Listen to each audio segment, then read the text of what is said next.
into civilian jobs. In New York City, an estimated 17,300 veterans are unemployed. Are you a veteran in desperate need of help? Do you want to take advantage of a life-changing opportunity? If so, the 369th Veterans Outreach Program is designed to assist veterans in Harlem and surrounding communities. Veteran services include resume preparation, interview workshops, access to interview attire, and reliable transportation. For more information, call the 369th Veterans Outreach Program at 646-533-9292.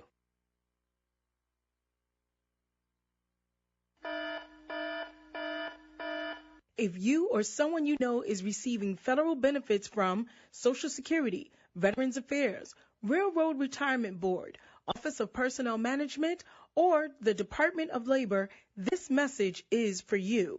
The Treasury Department is phasing out paper check payments and requiring federal benefit recipients to get their money electronically. You can choose to get your payments by direct deposit to a bank, credit union, or to a Direct Express debit MasterCard account. The deadline to switch is March 1st, 2013. If you do not choose a bank or credit union for your direct deposit, your funds will automatically go onto a Direct Express debit MasterCard. If you are already receiving your federal benefit payments by direct deposit, this change will not affect you. For more information, contact your local Social Security Administration office or call 1-800-333-1795. That's 1-800-333-1795.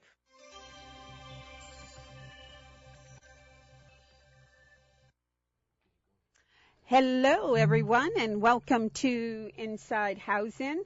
I'm your host and producer, Nellie Hester Bailey.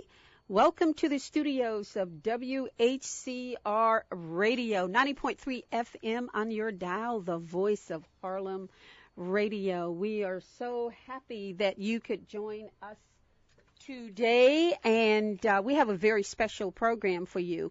As a matter of fact, it is so special that we are going to forego news stories, and we'll have some great stories for you next week because we have a very special guest here in our studio, and it is a young woman who was born and raised in Harlem. Her name is, and she is a lovely young woman, Colette Barrow. She is a PhD candidate at Rutgers University, and she is working on her PhD thesis, Experience of Working Mothers in Harlem. Experiences of Working Mothers in Harlem. And so we're happy to have her here. And before we bring on our guest, and we have several folks who will be joining us later on, but we are so happy to have Colette here. And I can tell you, not only is she a smart young woman, but she is brainy as well as attractive. So, Colette, welcome to the program. Thank you. Thank you so much for agreeing to come on. So let's get right into it and talk about your experience. You were born and raised here in Harlem. We talked about that earlier. So you want to talk about that a little bit first? Yes, I was born and raised right here in Harlem, born at Harlem Hospital.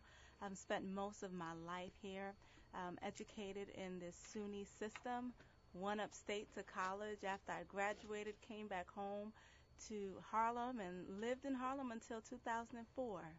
And tell us a little bit about your parents. Are they Harlemites, or are they first generation, second generation? Well, I am a first generation American, and so my mother is born and raised in Trinidad, and my father born and raised in Barbados.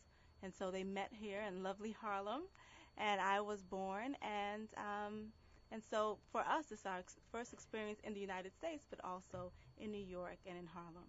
Uh-huh. So tell us about this your PhD thesis that you're writing on young black women and single mothers, or young black women in Harlem who are just trying to make it. What number one, What brought you to this topic? What was your initial interest on looking into this? We talked earlier about the change in demographics here in Harlem, and that certainly is a factor. But what is it that sparked your interest in this subject of young women here in Harlem and just trying to make it? Yeah, well, for me, my story is very similar to many others in Harlem. As I mentioned, born and raised in Harlem, but I was raised by a single mother. And so, as I stated, after college, I came back home, was living with my mother. We lived on the east side, 126 between Lexington and Park. And at that time, we were at a place where I had just came out of grad school. We wanted to purchase a home. And so just like many mothers and daughters, they do the mother-daughter, your first-time property. And so we looked into many of the new programs in Harlem, the new first-time homeowners program. But unfortunately, we were not able to take advantage of those. Apparently, we made either too much money or not enough. But either way, we weren't able to stay where we wanted to stay initially. And so we ended up going to New Jersey. And so that initially prompted my interest in this aspect of looking at the experience of single mothers, because I was raised by a single mother. And I know for myself, as one who grew up in Harlem, I've walked through Harlem like many of us, seen all the changes that have happened throughout the years. And when I came back from school, I was excited about all the new establishments that were going up, all the new housing developments. It was something that I was interested in, but I wasn't able to participate in it. And so hence began my interest in, well, what about the experience of those who live in Harlem, those single mothers like my mother who want to participate in all the marvelous changes that are taking place, but for whatever reason, those changes, they're not able to benefit from them. So I wanted to tell their story. Okay, and how have you begun that narrative? What have you discovered so far in your research, and how are you approaching telling the stories of these women? So my research mainly it contains having interviews. So interviewing women, sitting down and talking with them and having them share with me their life experience, just their perception of neighborhood change. How do they feel? What do they think is going on? Are they benefiting from it? What is their perception of community? Do they feel empowered by the changes taking place? And so I've had to beat the pavement like many researchers before me. And so initially, my approach was mainly going to organizations where the children of these parents attend. But interestingly, I'm finding that a lot of the mothers that I'm talking to, they may have spent a lot of their childhood in Harlem, but they live in the Bronx. Right? Because they cannot afford to live in Harlem. Yes, so tell us as much as you can without obviously revealing, who these women are or any real personal details about them. What were their stories? Give us some examples of their stories, of their narratives. Well, some examples are, single mothers who born and raised in Harlem, but in their early 20s, left Harlem, ended up in the Bronx, and they still come to Harlem, right? They come to Harlem to shop. They come to Harlem to do many of the things, hang out, go to the restaurants. However, they can't live here. And so, where you live is really where you experience a lot of the benefits as it relates to neighborhood. And so they can't participate. So the difficulty for me as a researcher is that I want to tell the story of single mothers who live in Harlem. And so while I'm finding mothers that, are currently living in the Bronx, but I'm also finding those presently who are married. And so I'm finding the story of those who are married. So contrast the narratives of those women who are married and the single mothers. Are there common issues and problems? Does it overlap, or are there distinct differences? Then the obvious one is that you have a two-parents household. You may that may suggest a two-income household. But what are some of the more subtle, nuanced differences in terms of, having a family, a man and a wife, but still not being able to afford Harlem.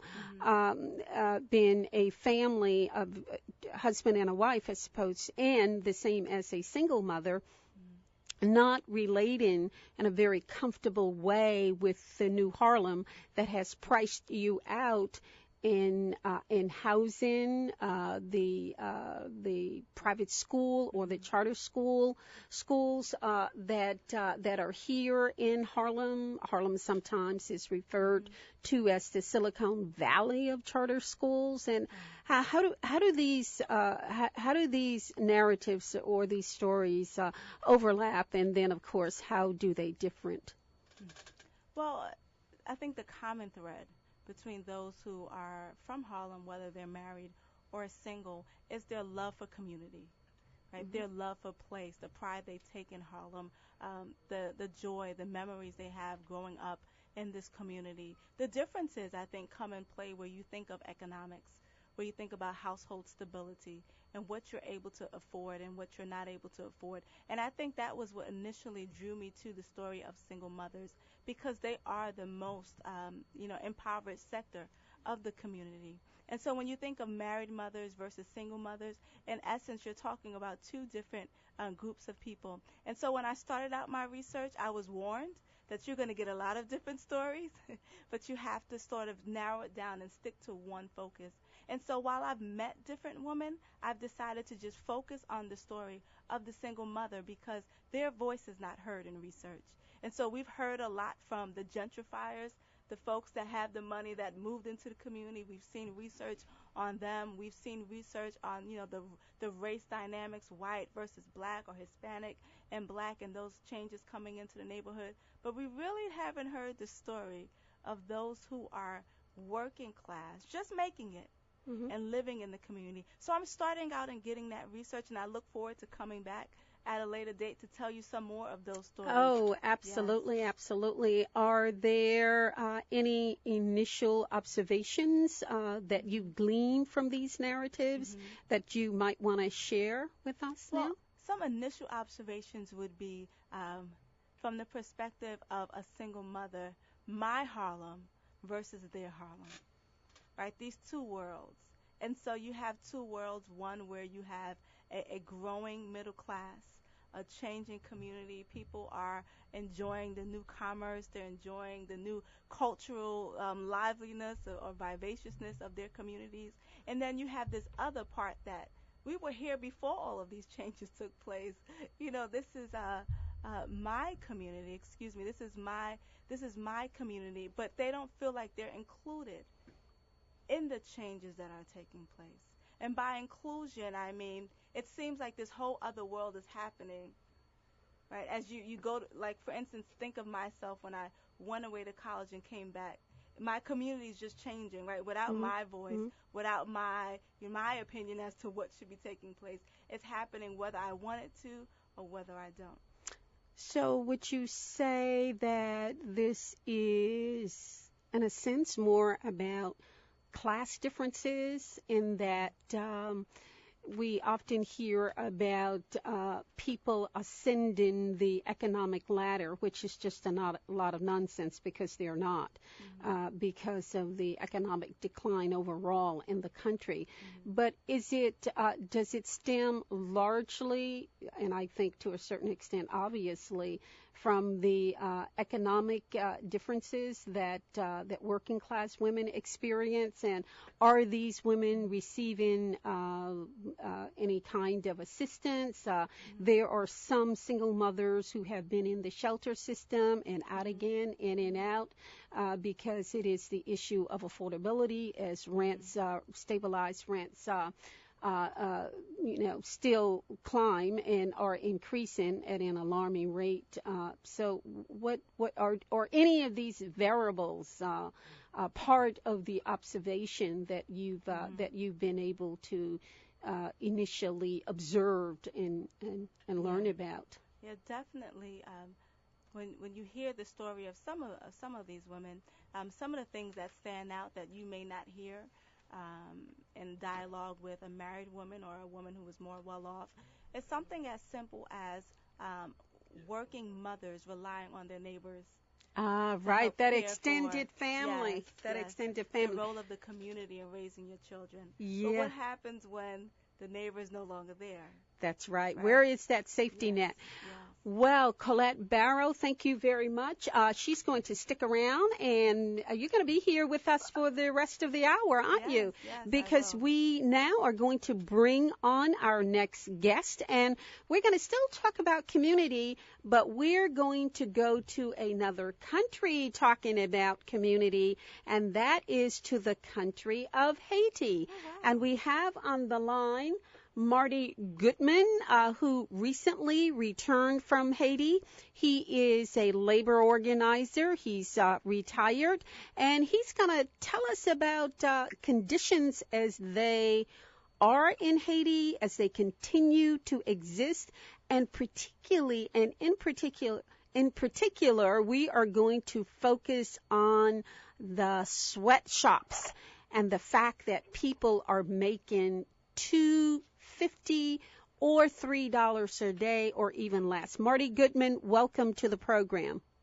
Thank you, Nellie. Glad to be here. Oh, thank you very much for agreeing to come on. So, Marty, let's start with your last visit to Haiti, which was only about a week or so ago, and tell us what is happening on the ground with workers and the struggle, the day-to-day struggle of Haitians to make a living as they exploit a U.S.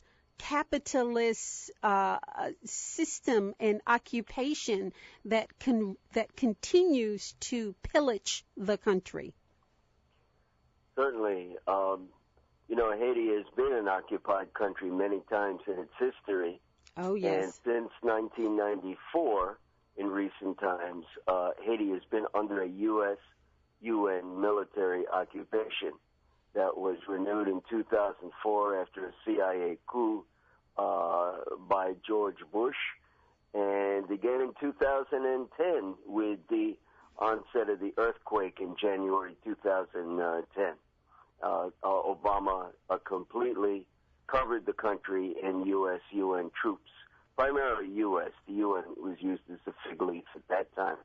Well, what are conditions in Haiti? Well, they're almost beyond belief. I wrote an article recently called The Hell That Is Haiti for Socialist Action newspaper, and in it I described what I found, and workers in sweatshops in Port-au-Prince was where I was, that's the capital of the country, were now making $3.50 a day, not an hour, a day. And people may say, well, things are cheap down there. It's not quite as bad as it sounds. Well, things are not so cheap. Well, and those people are barely able to survive and get to work. Right. Well, Marty, I think this calls for an interjection here. Those people who say that it's not so bad, let's see them live on $3.50 a day anywhere. Absolutely. And out of that $3.50 a day, they spend about 50 cents a day just getting to and from work on the system of private taxis called tap-taps there. And they're very cheap. Also, the Haitians have got to buy their food, often from the boss that exploits them. So leaving tiny amounts for their family, for schooling, for food, for books, for clothes.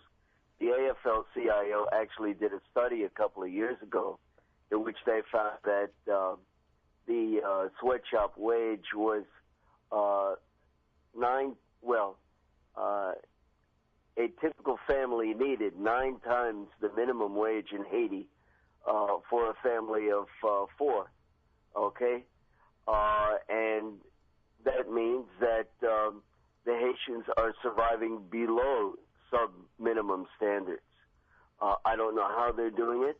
The AFL says that they need 9 times what they're getting. The Obama administration, as revealed in the WikiLeaks revelations, showed that the U.S. was pressuring the Haitian parliament to keep the minimum wage as low as possible. And what is the minimum wage now in Haiti? Is it $3.50? No, legally it's more. How much more? In fact, the legal minimum is supposed to be about 600 gourds now. Excuse me. Let me back up. I got my gourds a little bit off. They're making 150 gourds a day in Haiti, which is about $3.50 U.S. The new law that began October 1st, 2012, mandates Haitians getting about 300 gourds, or about $7 a day. Now, what the sweatshop owners in Haiti are doing is ignoring that law, as recently as when I was down there, and continue to do so. And that's all of the sweatshop owners in the big Sona Park in Port-au-Prince that I visited. So blatantly ignoring Haitian law are these U.S. International sweatshop companies. Let's talk about these sweatshops and the sweatshop zones, and let's talk about the huge one in Port-au-Prince, and let's try to give our listeners a visual description of what we're talking about, which is really a sweatshop work zone that is fully occupied by the police/military. So give us a physical description of that, the conditions, the slave conditions under which people work. Well, you mentioned the occupation again. We saw UN jeeps patrolling the area inside this sweatshop assembly park. It's not really a free trade zone, but it's an assembly park. Mm-hmm. And they're fully willing to exploit workers, even, the ones that, especially the ones who have not organized their own union. But, yes, there's very little ventilation in these plants. I saw them. I wasn't able to get in. People had trouble just taking bathroom breaks. The quotas are incredible. In fact, with the October 1st new minimum wage, the way the sweatshop owners are getting around it is to begin an incredible quota to get the new minimum wage, radically increasing the amount of work each worker must produce to get the mere $7 a day, which for most workers, the quotas are quite impossible. So you have there all kinds of oppression, including sexual oppression of the women who are, asked to do certain favors to get ahead or make some money.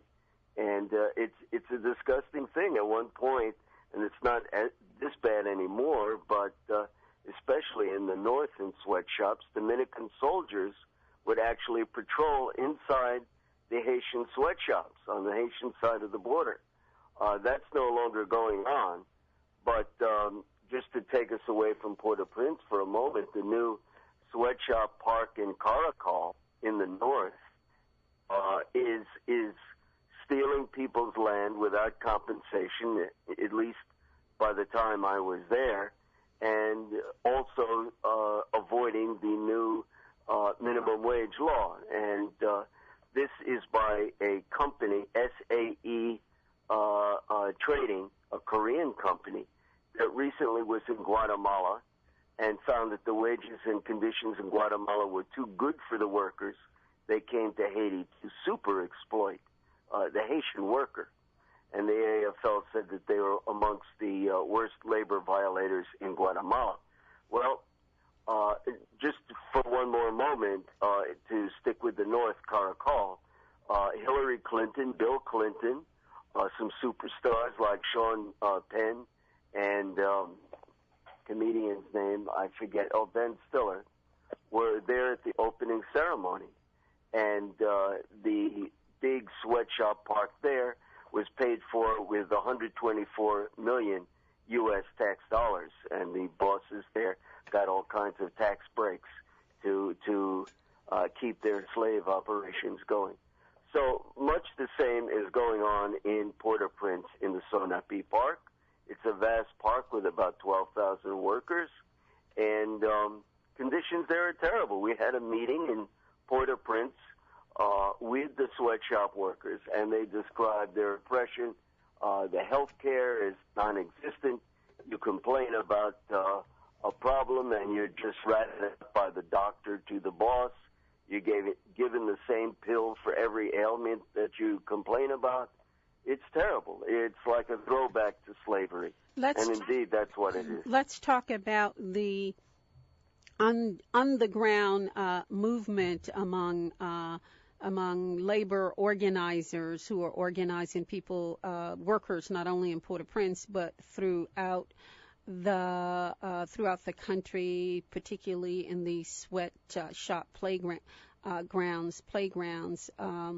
Let's talk about that and the importance of that movement and whether or not it is coalescing and what is, in fact, their strength on the ground with the workers.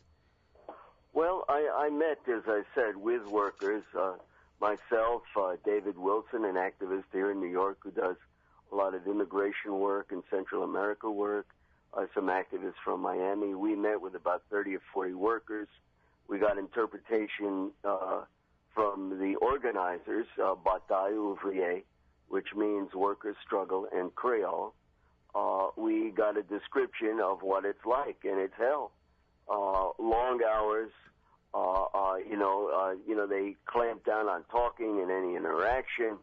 The quotas are insane. The ventilation is terrible. The food is terrible.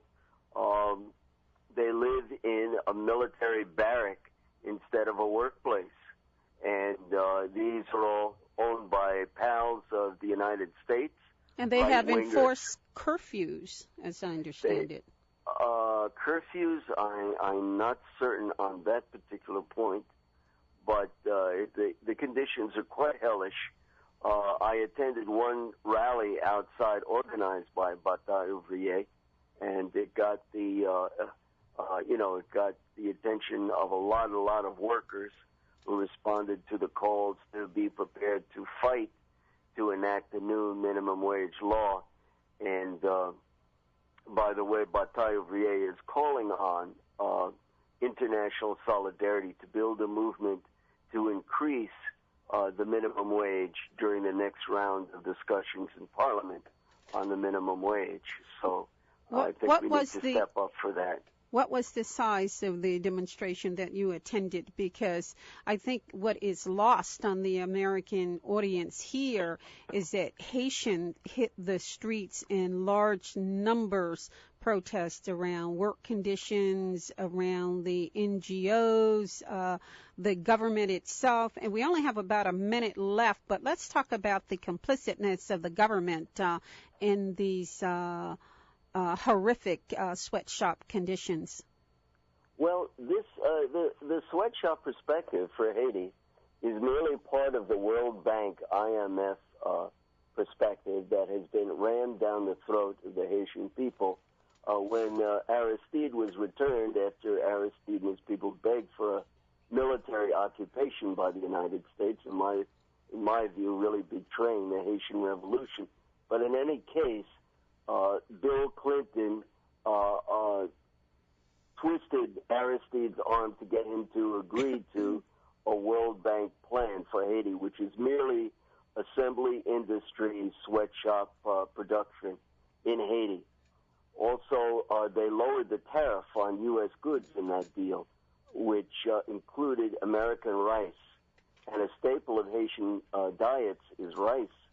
And the Haitian rice production just fell off the cliff, and peasants were thrown into the cities because they had no choice. Yeah, thrown off the cliff. Their rice production was destroyed by Clinton.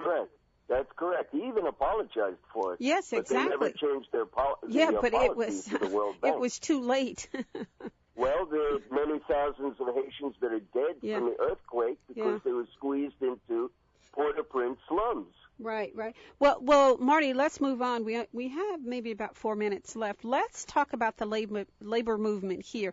Let's sort of switch gears a little bit, because what we have seen every year is a steady decline in union membership here in this country. I think now union membership is about 10 or 12%. That's a tremendous, perhaps it's even lower than that. But let's talk about what's going on here in terms of union organizing, and why unions have been perceived as being so weak and literally just slapped around and punched around by governments, whether on a city, state, or federal level. You know, we'll use you when we can, and if we can't use you, that's too bad, but we'll come according in an election year.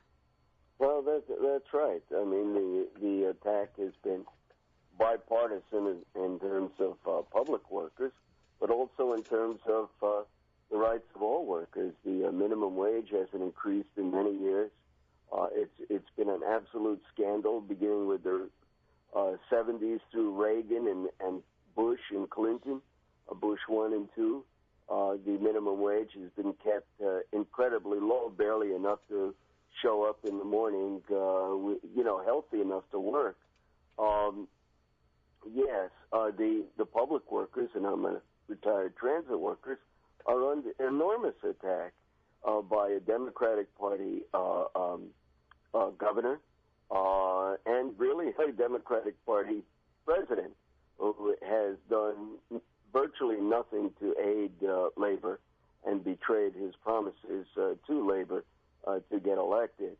We saw Rahm Emanuel, the head of the cabinet of the Obama administration until he ran for mayor in Chicago, viciously attacked the Chicago teachers, in which they wanted to privatize and lay off and roll back all the rights of the teachers, but the teachers stood up and struck in a very mighty blow against the whole Rahm Emanuel Obama 1% strategy, you might say. And well, there are signs of hope, starting with the teachers, but also more recently here in New York and other places with the rebellions of the Walmart workers about a month ago, where they walked off the job in I don't know how many, but in many cities they went on strike. Yeah, it was a nationwide strike.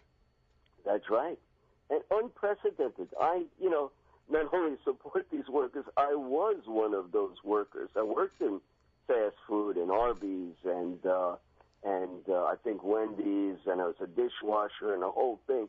I know the life. I know how hard it is. Yeah. And I really feel quite proud that those folks are standing up, and there are more here in New York. The fast food workers, the McDonald's workers, the Arby's workers, et cetera, had a big demonstration just last week, and a couple of weeks before that, an even larger one.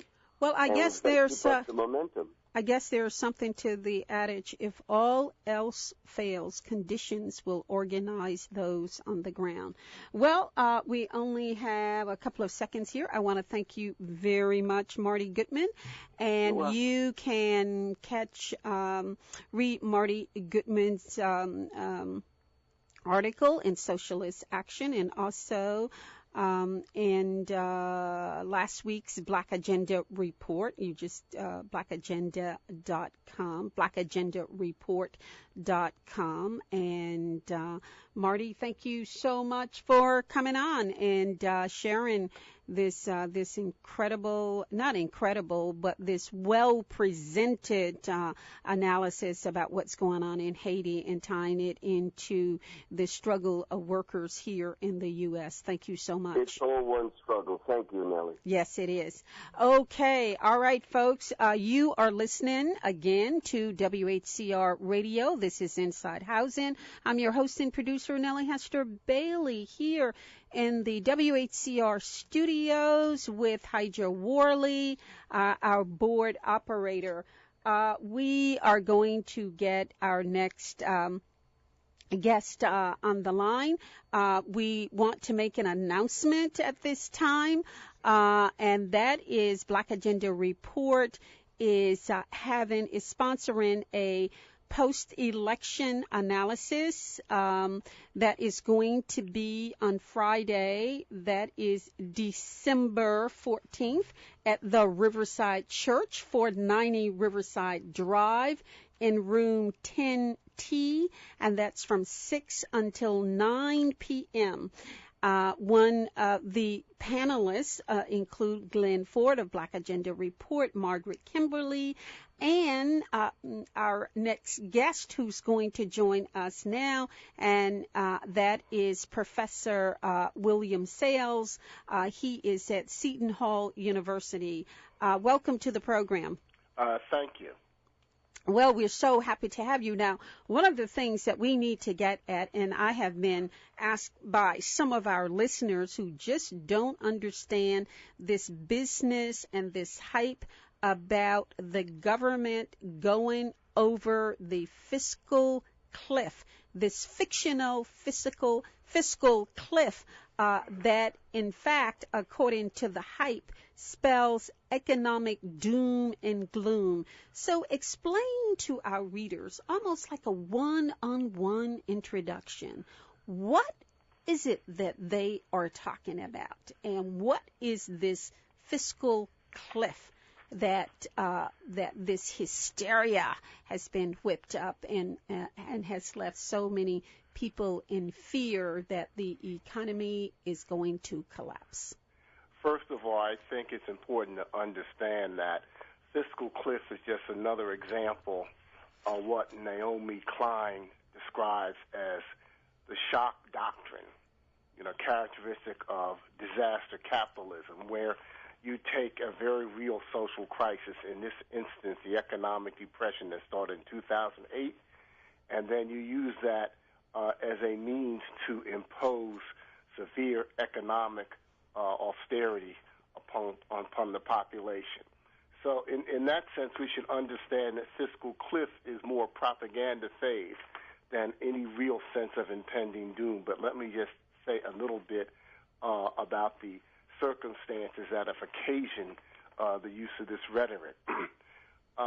As a result of an agreement made last year between Democrats and Republicans, a number of tax cuts called the Bush tax cuts will be eliminated as of the end of this year.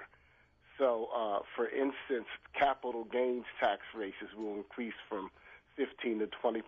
Dividend rates will go up, and so will marginal tax rates.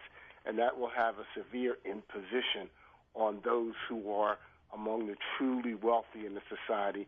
In addition, the taxes on income and dividend and capital gains for those same groups will expire at the end of the year. It is the Republican position that those Bush-era tax cuts should be extended, and if any give back should occur, it shouldn't be in increasing tax rates, but it should be, in a sense, in closing loopholes. That's one aspect of the so-called fiscal cliff. The other aspect is that there are a number of cuts to social welfare programs that will also be implemented at the end of December. Cuts in Medicare expenditures, in Medicaid, projected cuts in Social Security, among others. And these two things are linked together. And so the idea is that if there's not a resolution both of a taxation on the wealthy and so-called cuts in entitlement programs, that the deficit will be unaddressed, and this will reduce widespread unemployment, economic downturn, and that we will be in even greater depression than we now find ourselves in. So thus this rhetoric of a fiscal cliff. We talked earlier about the so-called tax, the cuts or or allowing for an increase in taxes for the wealthy, the 1%, with income starting at $250,000 and going up. Now, that is their income, and in our earlier discussion, we talked about the difference between taxing the real wealth of these individuals through their corporations as opposed to their income taxes. Can you explain the difference? Oh, the income is derived from wealth, right? What makes people truly powerful in this society is wealth holding. That is, do they control pieces of paper that give them ownership of property, ownership of financial corporations, ownership to natural resources, and what have you. That's wealth. Most Americans have very little wealth at all. Most African Americans have no wealth at all. For instance, just to give you an example of this problem, not only do very small numbers of people have wealth, wealth inequality has increased over the last several decades. For instance, 1% in 2000, 1% of the population, that top 1%, controlled 40% of corporate wealth. Since 1970, for instance, the top 10 corporate CEOs, their wages have increased from 49 times that of the average worker to over 2,000 times the average worker. So we have a whole lot of concentration of wealth in society, which this whole discussion of taxation is not really getting at all.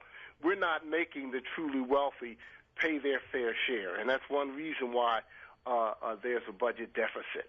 And it's much more pronounced than if we simply deal with income. So this grand bargain deal that President Obama and the Democrats are negotiating with the, quote, nasty Republicans does not address the taxation, corporate taxation, does it? Only to the extent that if the Bush-era tax cuts expire, there are moderate increases in capital gains taxes, among other things. But some of this discussion gets very technical. But if you take the Eisenhower years, for instance, and look at the tax rates and the corporate gain tax rates on the very wealthy, that is back in the 1950s, a period of relatively good economic times, they were so much higher than these same rates are today. It's not funny. I mean, we're talking about factors of 2 or 3 times. So over the last third of the 20th century and into this most current century, the wealthy have really experienced phenomenal cuts in their tax rates. Let me just mention one other figure.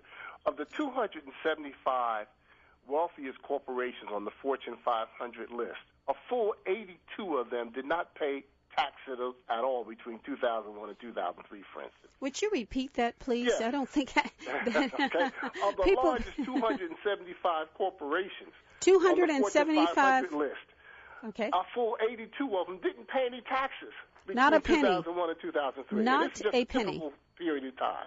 Did you get that? Yeah. Okay. Not a penny. You got that, folks? Yeah.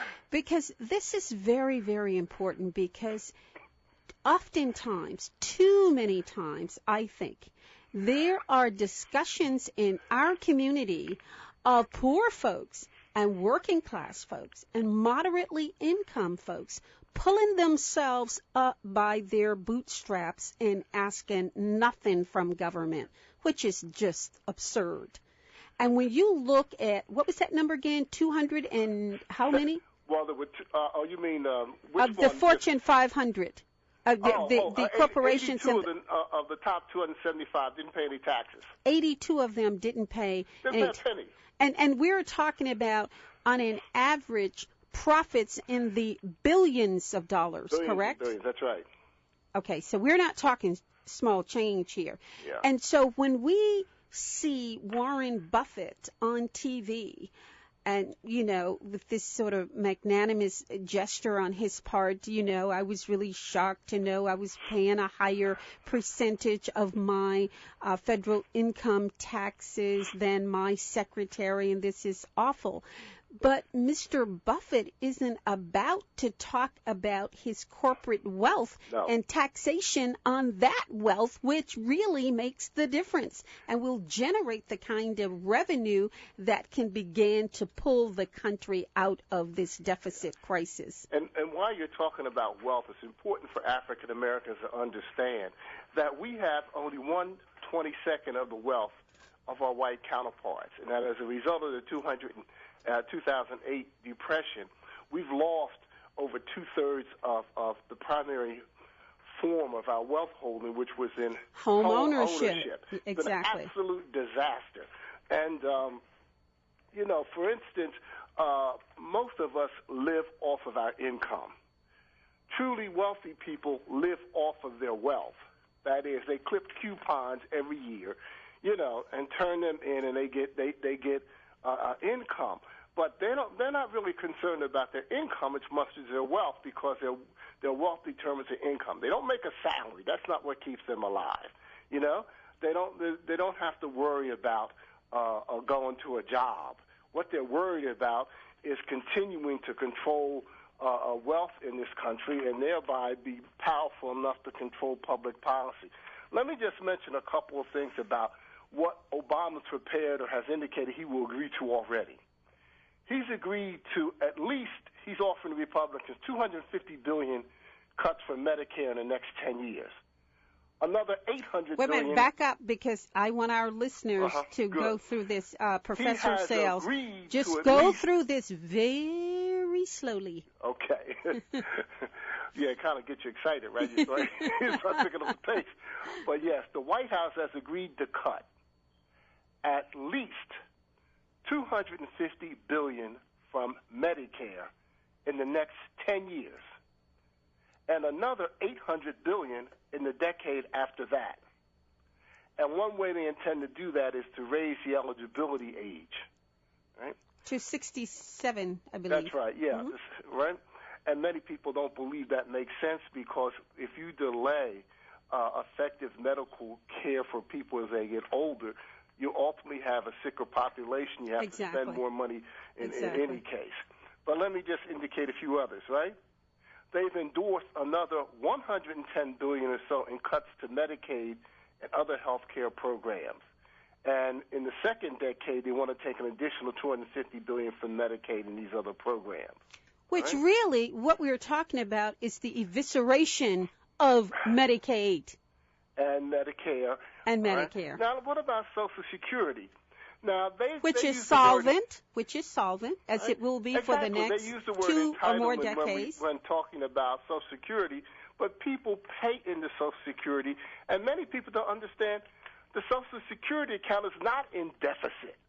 There's enough money for years ahead to pay for the demands placed upon Social Security. This is one of the biggest myths that's out there.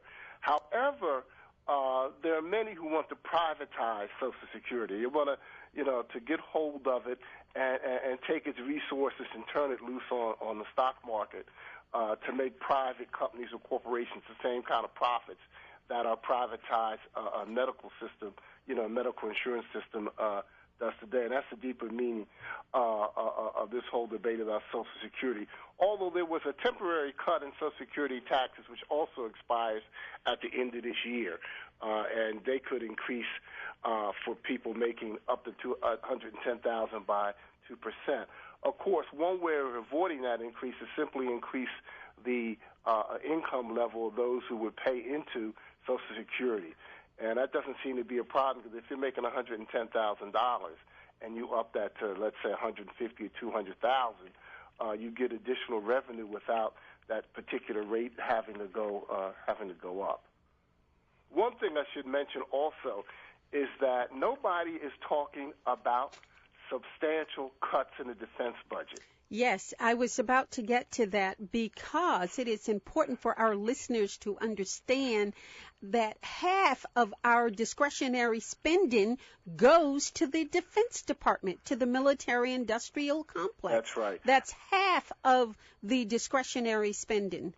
Which is more than our defense budget right now is more than the next 13 defense budgets combined.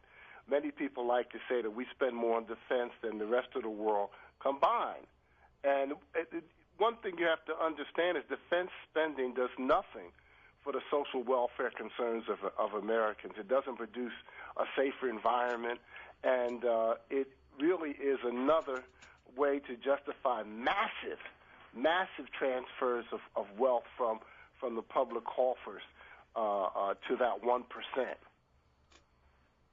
Exactly. Now, let's sort of shift gears here a little bit, just in terms of, despite all of this, and despite the unbridled greed that we see coming out of corporate America, there are internal and external contradictions, which can kind of waylay some of these things. I mean, it can upset the apple cart.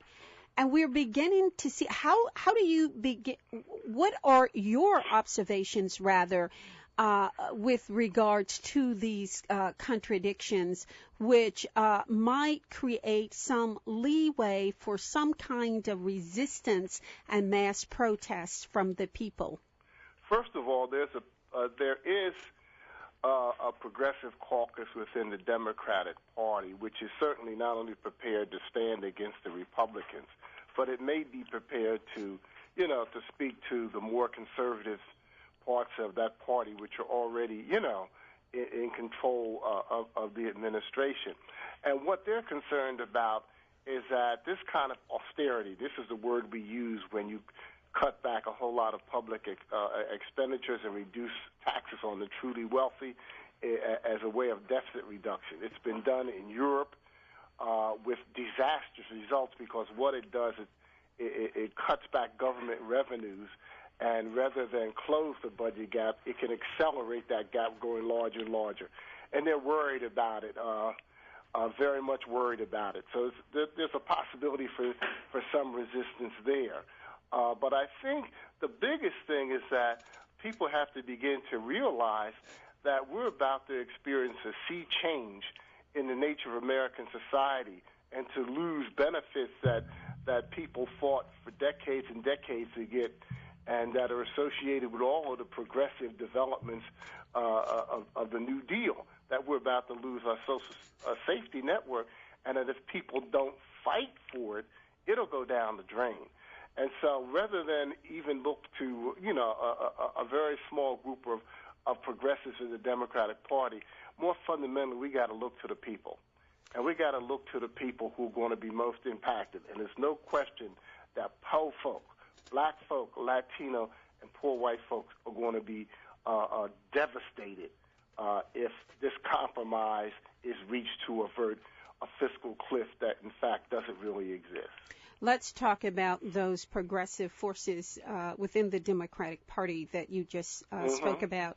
Now, even to the left of that, he's the only declared socialist, I believe, in the Bernie Sanders has said that there is great concern and consternation on behalf of organized labor and progressives within the Democratic Party, those people who supported President Obama, is that the president nor the Democratic Party in the final analysis will in fact hold or maintain their position on behalf of these progressive forces.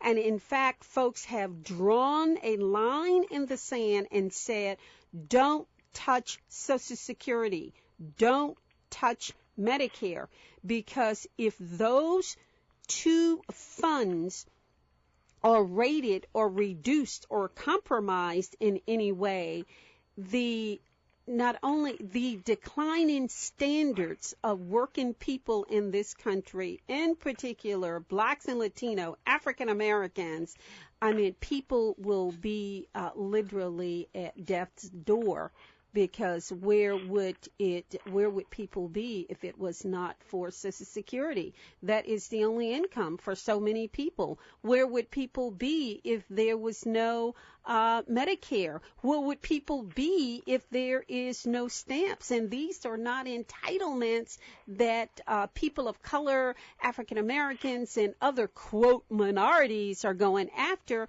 when you look at the rising number of whites who receive food stamps, and that is the only way that they can feed their families. So where are we headed if, in fact, the president caves in, as he did during his first term, as did the Democratic Party when, in fact, they held the majority in both houses? Couple of things I want to say to that. These entitlements are crucial, but they had never, even under previous administrations, reached a level that in any way was required to really pull the very poor out of poverty. It's a Social Security net, but it was minimal. It was one of the worst Social Security networks in the developed world. So what we should be doing is appropriating more and more funds to Social Security, to Medicaid and Medicare, not cutting back, see, because they were never really adequate to begin with. That's the first thing. The second thing we have to recognize is that the bulk of Democrats and Republicans agree on these austerity cuts, that the Democratic Party for many years has been drifting way to the right of center. And what's so sad about this whole thing is that there's a greater consensus about cutting the social safety network of poor and middle-class black people, and the only point of disagreement is whether the wealthy, the truly wealthy, are going to experience any tax increases at all. And so given that, we have to shift this discussion way, way back to the left, to us, because this fiscal cliff discussion now is simply whether the truly wealthy are going to continue to get the benefits of tax reductions at the level they've experienced, or are they going to experience a little take back? The debate should be, how do we preserve and expand our social safety, Social Security net? Okay, thank you so much, Professor Bill Sales. He is from Seton Hall University, and he will be one of the panelists at the upcoming post-election forum sponsored by Black Agenda Report that is going to be at the Riverside Church. That's this Friday, December 14th from 6 to 9 p.m. Come out here, Professor Sales, Glenn Ford, Margaret Kimberly, myself, as well as others. Thank you so much for listening to Inside Housing. I'm your host and producer, Nellie Hester Bailey, along with Hija Worley, our board operator. Many thanks to Colette Barrow, who came in and talked to us. Peace, everyone, and we hope that you return on Monday to hear our program.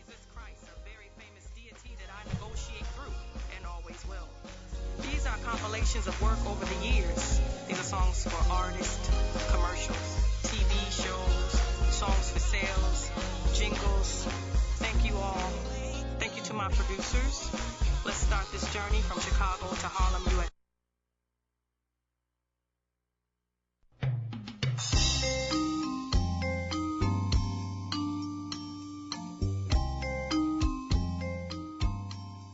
Greetings. This is Honey from Harlem 411. Tune in to Harlem 411 Friday nights at 6 p.m. to 8 p.m. for information on health, education, housing, community events, and more. Harlem 411 serves information to you with the opportunity to call in with your questions. Harlem 411, produced to serve the community's needs. Let us serve you with information. Friday night, 6 p.m. to 8 p.m. on Harlem 411.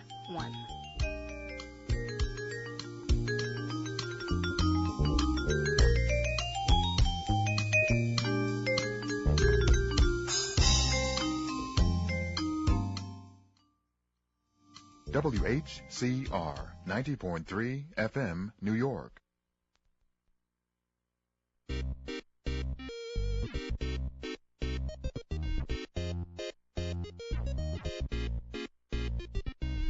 You are listening to Technocolor on WHCR 90.3 FM, the voice of Harlem.